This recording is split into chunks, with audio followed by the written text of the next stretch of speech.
بسم الله الرحمن الرحيم. يسبح لله ما في السماوات وما في الأرض الملك القدوس العزيز الحكيم.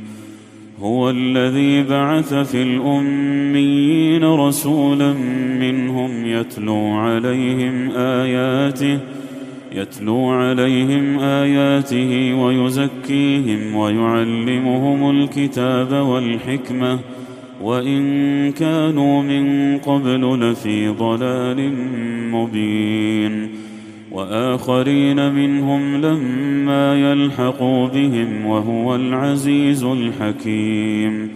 ذلك فضل الله يؤتيه من يشاء والله ذو الفضل العظيم.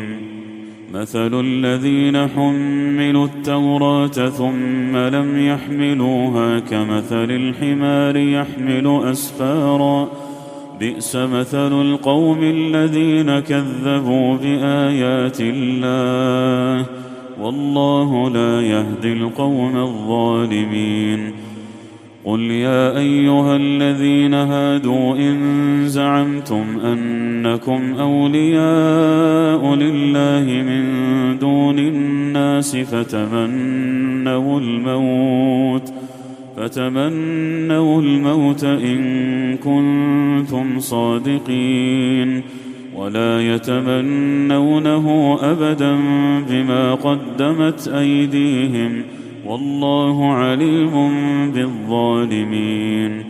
قل إن الموت الذي تفرون منه فإنه ملاقيكم ثم تردون إلى عالم الغيب والشهادة فينبئكم بما كنتم تعملون.